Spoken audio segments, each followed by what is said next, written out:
Next we'll have Peter Bowen, and a speech from Martin Luther King.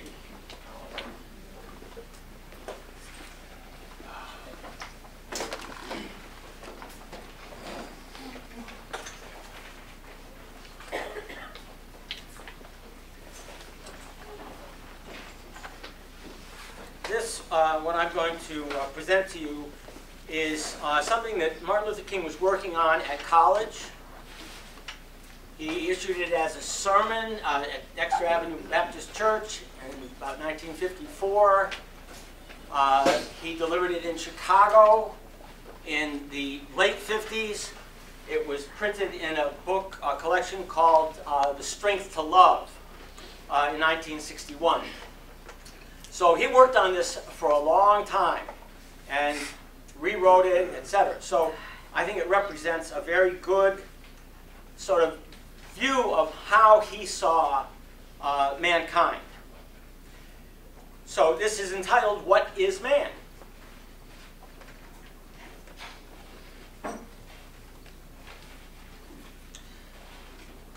What is man that thou art mindful of him?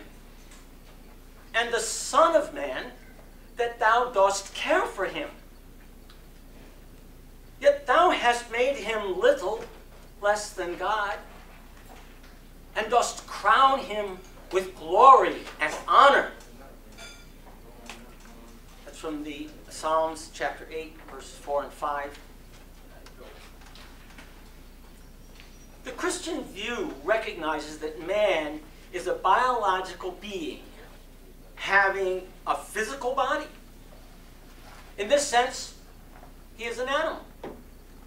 So the psalmist says, "Thou hast made him little, less than God." We do not think of God as having a body. God is a being of pure spirit, lifted above the categories of time and space. But man, being less than God, is enmeshed in the limitations of time and space. He is in nature and can never disown his kinship with it. In any realistic doctrine of man, we must be forever concerned about his physical and material well-being. When Jesus said that man cannot live by bread alone, he did not imply that man can live without bread. As Christians, we must think not only about mansions in the sky, but also about the slums and ghettos that cripple the human soul.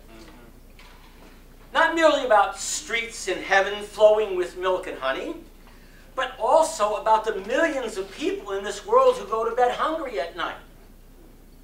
Any religion that professes concern regarding the souls of men and fails to be concerned by social conditions that corrupt and economic conditions that cripple the soul is a do-nothing religion.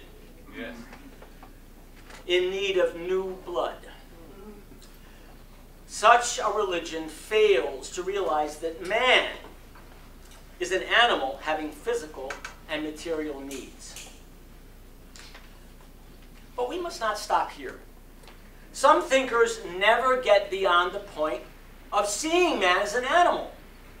They contend that man is merely a producing animal who supplies his own needs and whose life is determined largely by economic forces.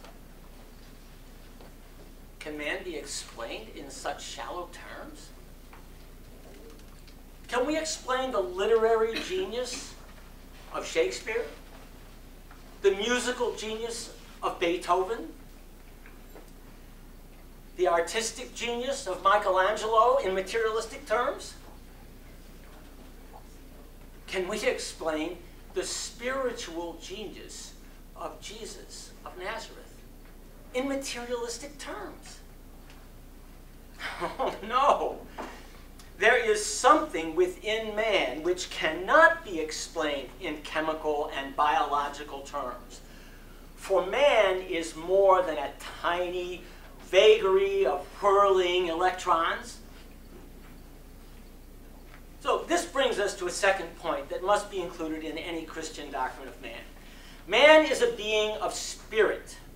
He moves up the stairs of his concepts into a wonder world of thought. Conscience speaks to him, and he is reminded of things divine. This is what the psalmist means when he says that man has been crowned with glory and honor. This spiritual quality gives him the unique capacity to live on two levels. He is in nature, yet above nature. He is in space and time, yet above them. He can do creative things no lower animal can do. Man can think a poem and write it. Man can think a symphony and compose it. He can think of a great civilization and produce it. Because of this capacity, he is not bound completely by space and time. He may be a John Bunyan, held within the spatial boundaries of Bedford Jail, whose mind transcends the bars and produces the Pilgrim's Progress. He may be a Handel, moving into the evening of life, his physical vision almost gone, raising his mental vision to the highest heavens and transcribing the glad thunders and gentle sighings of the great Messiah. By his ability to reason, his power of memory, and his gift of imagination, man transcends time and space. As marvelous as are the stars is the mind of man that studies them. This is what the Bible means when it affirms that man is made in the image of God. Man is man because he is free to operate within the framework of his destiny. He is free to deliberate, to make decisions, and to choose between alternatives. He is distinguished from animals by his ability to, by his freedom to do evil or to do good, and to walk the high road of beauty or tread the low road of ugly degeneracy. So, to avoid being victimized by an illusion born of superficiality, it should be said that we err when we assume that because man is made in the image of God, man is basically good. Through his all too prevalent inclination for evil, man has terribly scarred God's image. And we hate to be told that man is a sinner. Nothing so insults the pride of modern man. However, when we lay our lives bare before the scrutiny of God, we admit that though we know truth, yet we lie. We know how to be just, yet we hate. We stand at the juncture of the high road, yet we deliberately choose the low road. All we like sheep are gone astray. Man's tendency to live on low and degrading planes, despite that, something reminds him that he is not made for that. As he trails in the dust, something reminds him that he is made for the stars. As he makes folly his bedfellow, a nagging inner voice tells him that he is born for eternity. God's unbroken hold on us is something that will never permit us to feel right when we do wrong, or to feel natural when we do the unnatural. Jesus told of a young man who left home and wandered into a far country, where in adventure after adventure and sensation after sensation he sought life. The more he did what he liked, the less he liked what he did. Instead of leading him to a land flowing with the milk of happiness, the prodigal's journey led him to a pig's trough. Thank God the parable tells us more. The prodigal son was not himself when he left his father's house, or when he dreamed that pleasure was the end of life. Only when he made up his mind to go home and be a son again did he really come to himself. There he found a loving father waiting with outstretched arms and a heart filled with unutterable joy. Man has strayed to the far countries of secularism, materialism, sexuality, and racial injustice. He has brought a moral and spiritual famine to Western civilization. But it's not too late to return home. The Heavenly Father speaks to Western civilization today.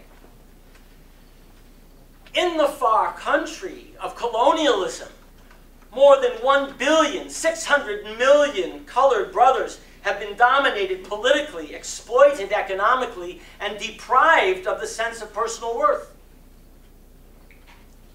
Come to yourself and return to your true home of justice, freedom, and brotherhood, and I will joyously take you in. With an equal urgency, God speaks to America. In the far country of segregation and discrimination, you have oppressed 19 million of your Negro brothers, binding them economically and driving them into the ghetto. And you have stripped them of their self-respect and self-dignity, making them feel that they are nobodies. Return to your home, true home of democracy, brotherhood, and fatherhood in God. And I will take you in and give you a new opportunity to be a truly great nation. As individual and as a world, may we realize that we are made for that which is high, noble, and good, and that our true home is within the Father's will. Let us choose the road that leads to abundant life. To every man there openeth a way, and ways, and a way. And the high soul climbs the highway, and the low soul gropes the low. And in between, on the misty flats, the rest drift to and fro.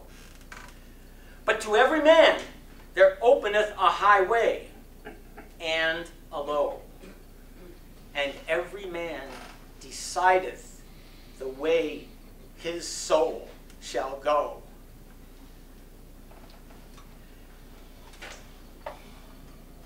God grant that we will choose the highway, and that everywhere and at all times we shall be known as men who are crowned with glory